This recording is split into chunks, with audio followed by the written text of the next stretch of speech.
I really like doing trauma work because I feel like that's sort of the core of a lot of these other things that come around for us. That's the core of other things that we may pathologize as mental illness, but when you dig deeper, there's trauma there. So, my name is Kelly Albrecht. I am an associate clinical social worker. I have an MSW from the University of Southern California that I really wanted to specialize in anxiety, ADHD, other kind of neurodevelopmental things in adulthood and adolescence that I was seeing as a barrier for a lot of folks, like in their work lives. So that's one of the specialties that just sort of naturally arose for me, both in my experience as someone who's neurodivergent.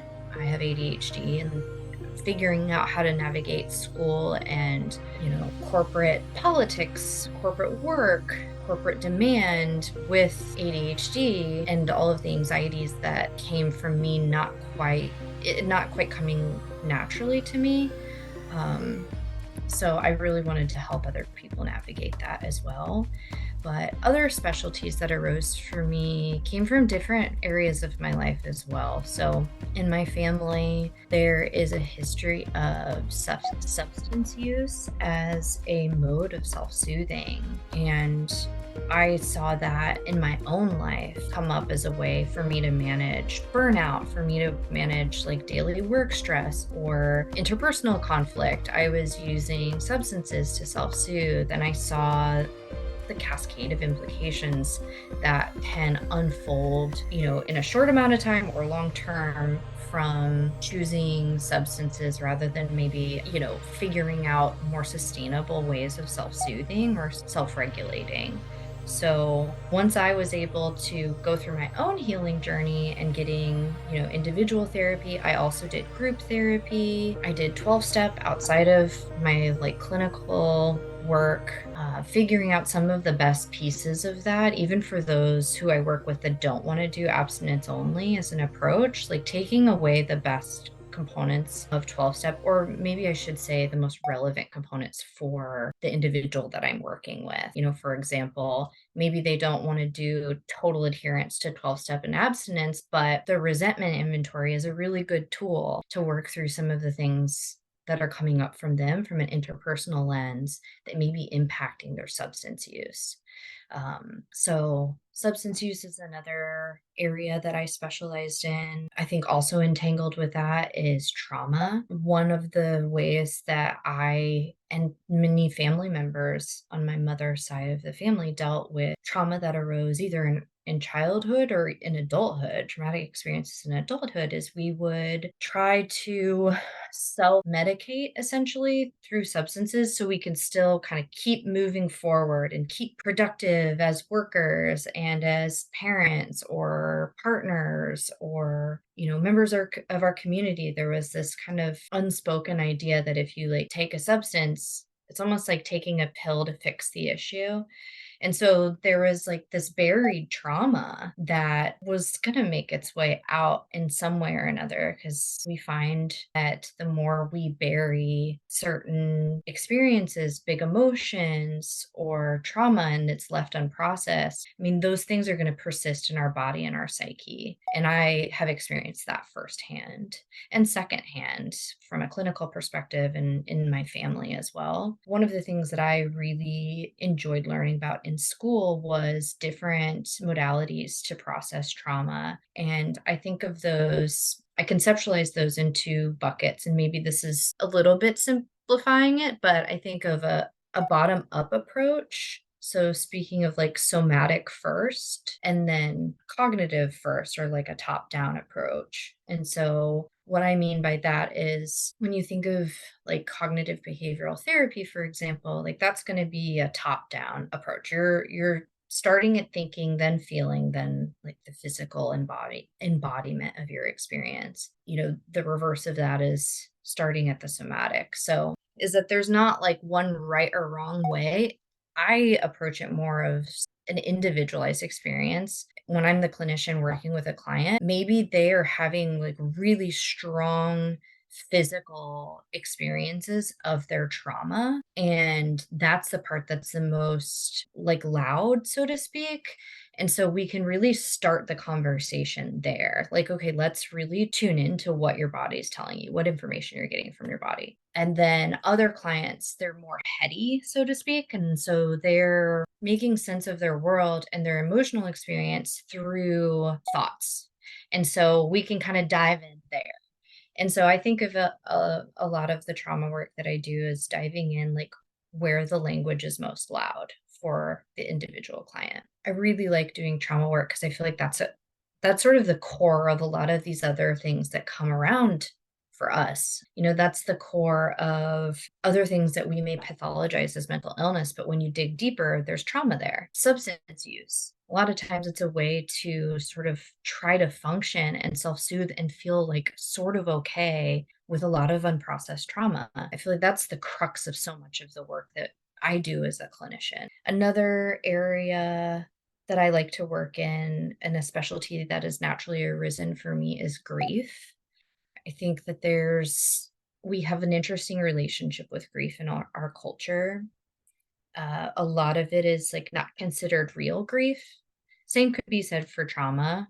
Like there's a lot of cultural gaslighting, so to speak, of what counts as real grief or real trauma.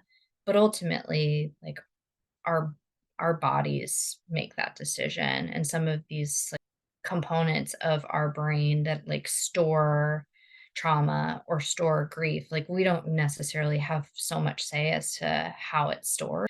So some of the grief work that I've been doing is what is often referred to as disenfranchised grief. So grief that's maybe not considered like culturally capital G grief. So some examples of that may be miscarriage or infertility issues. Another example of that may be divorce or a breakup or, community exile. Maybe someone has made a mistake and lost their entire community, and there's very real and very profound grief that lives there. And figuring out how we can help that person heal from any of these instances by doing a lot of work to acknowledge that it is actually grief, even if society says it's not, or it's not really considered as such. That's where we do the work.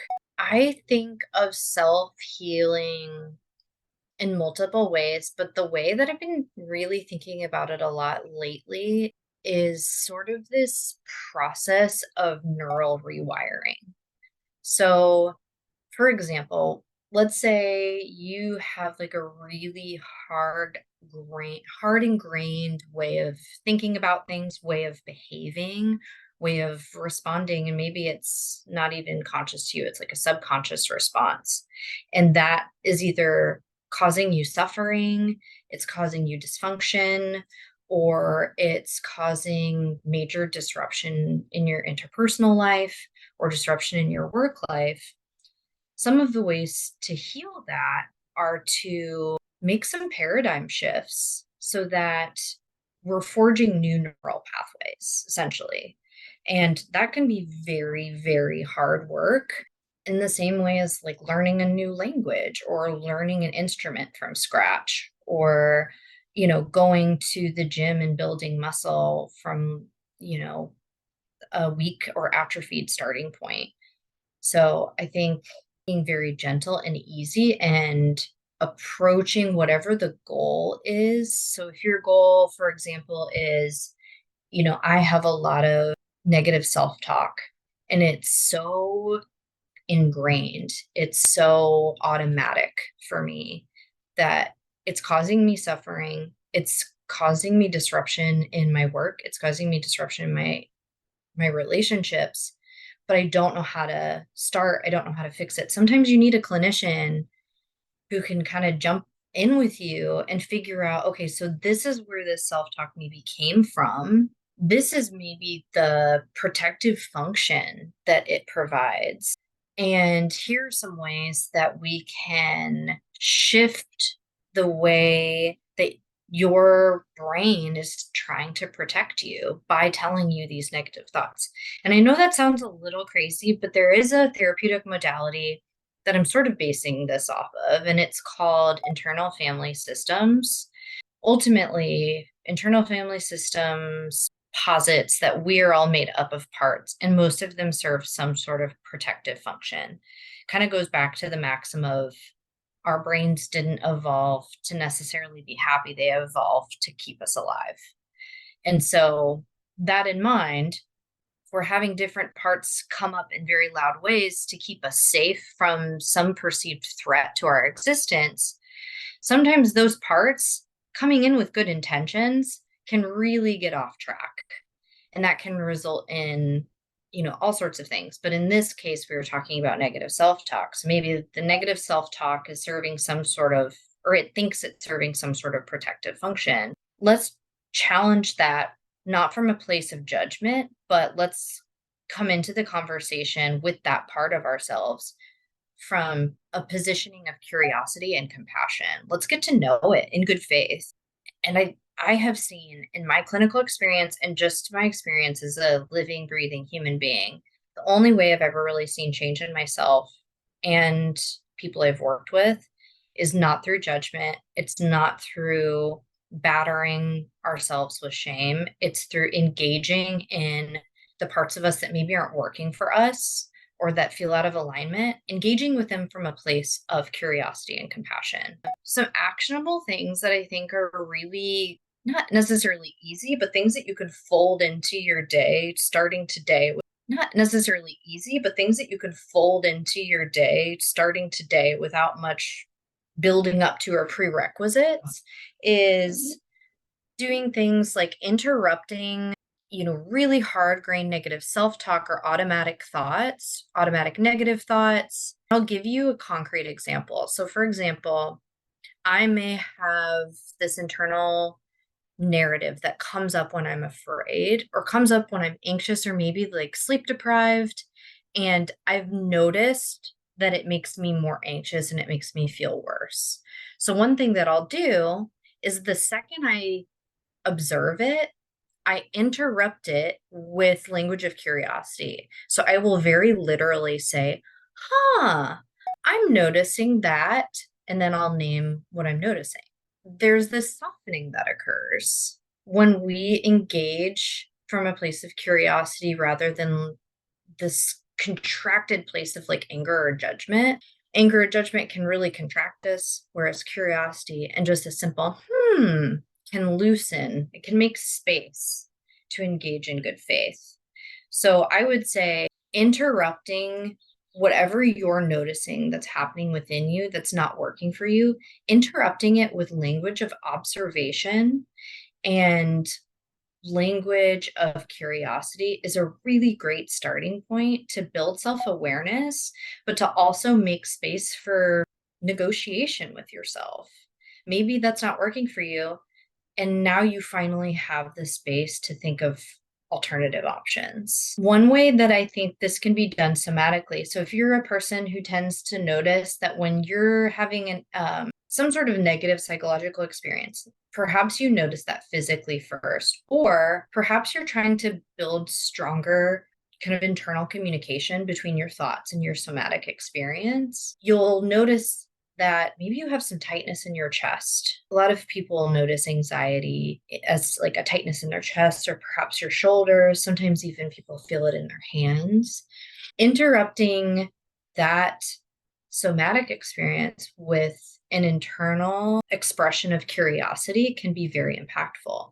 So saying, I'm noticing some tightness in my chest. I wonder what's happening for me.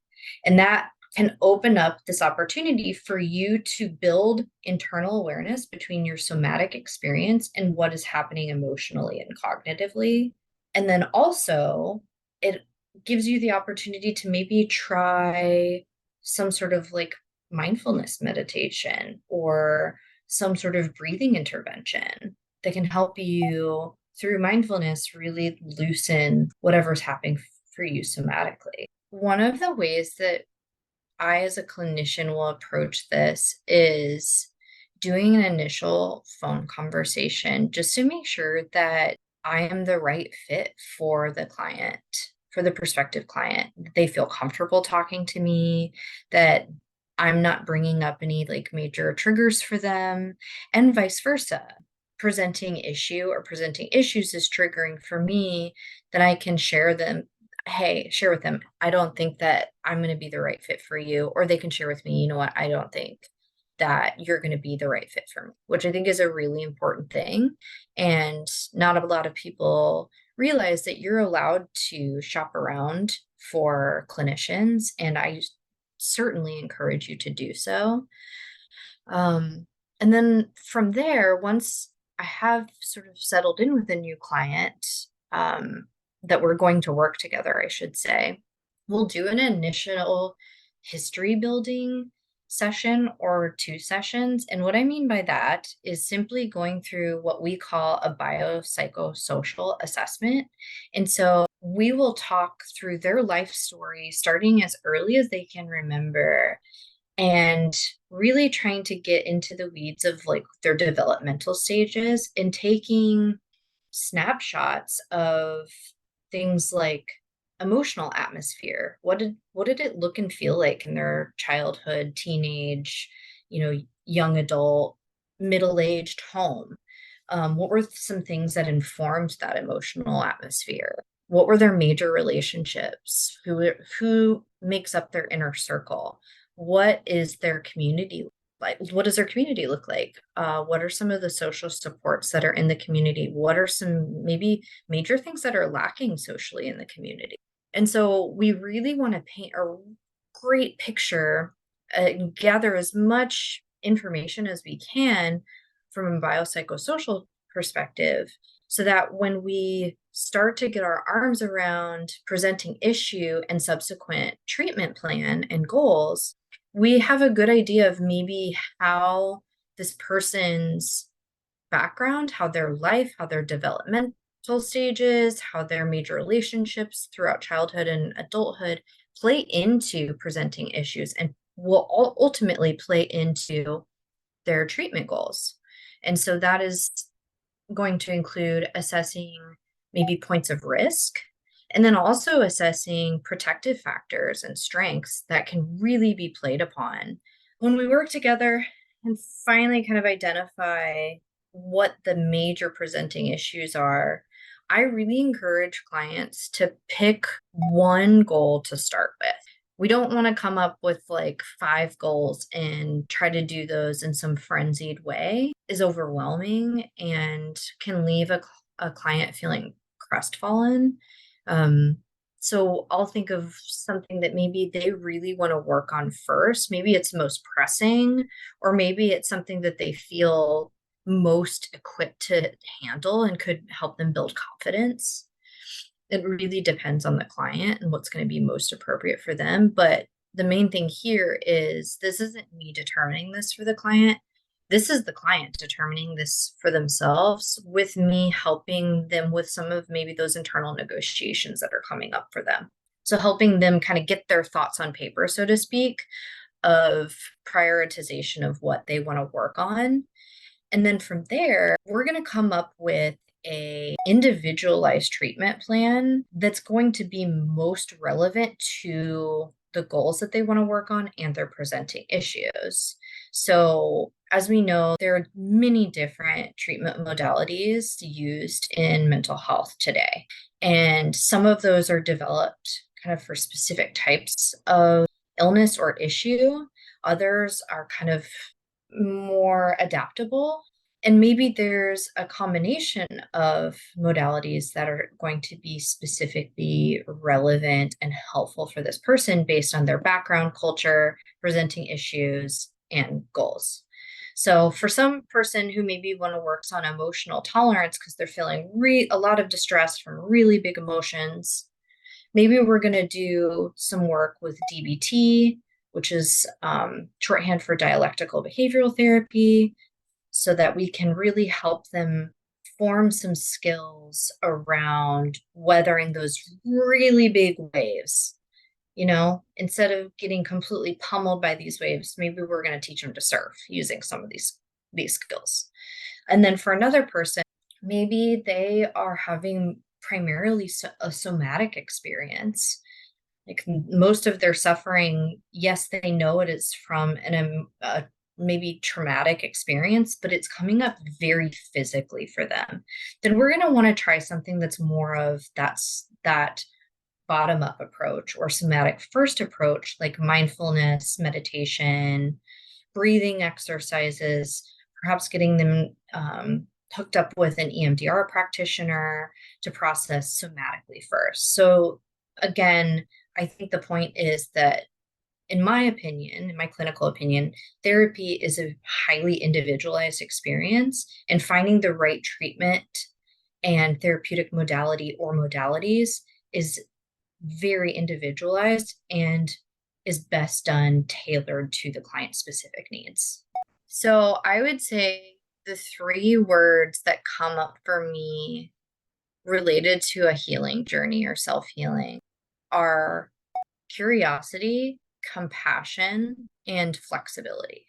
And I'm going to talk a little bit about what I mean by each. So from a curiosity standpoint, I think it is imperative to opening up enough space for us to even have conversations with ourselves in good faith, to use language of observation and curiosity specifically.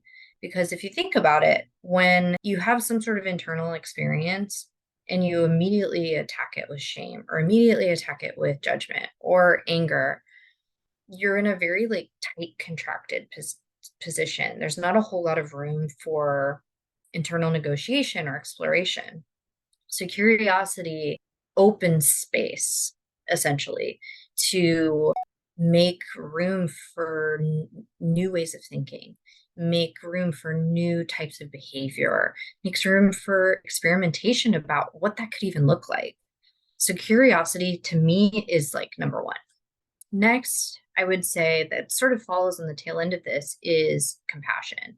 Compassion is key for the same sort of reasons that curiosity is key, in that I have found in my own personal life, like from anecdotal experience, but also research shows that anger, shame, judgment aren't really effective catalysts for change, especially when we're feeling really hurt or misunderstood or isolated. Compassion is the secret sauce to helping us see ourselves and relax into a place where we can even do any work, quite frankly. And then I also wanted to say compassion is a connective tool as well. So if we're feeling really isolated, if we're able to cultivate compassion with ourselves, we're going to be able to cultivate compassion with people around us more easily as well. And research shows so conclusively that one of the best predictive factors for positive health and mental health outcomes is social connectedness. And conversely, some studies show that it's like more risky than cigarette smoking, for example. Now, that can be contested, but I think the larger point is that we're a very social species, and to thrive, we need to feel socially connected. And the way that we do that is through feelings of compassion. When you think about it, you can't really have compassion for yourself. You're going to struggle more with having compassion for others. And I think those things work off of each other. Compassion for self and compassion for other, they build off of each other and fortify one another. And then lastly, flexibility. I think for the most part, rigidity can feed into that feeling of contraction. It can feed into sort of black and white thinking of all or nothing, success or failure, these sort of binaries. And when you infuse your conceptualization of self, of issues you're facing, of your relationships with others, with flexibility, there is more creative avenues that arise. Granted, I'm in no way suggesting you do this without boundaries. And that's where the importance of boundaries comes in. You want flexibility with boundaries.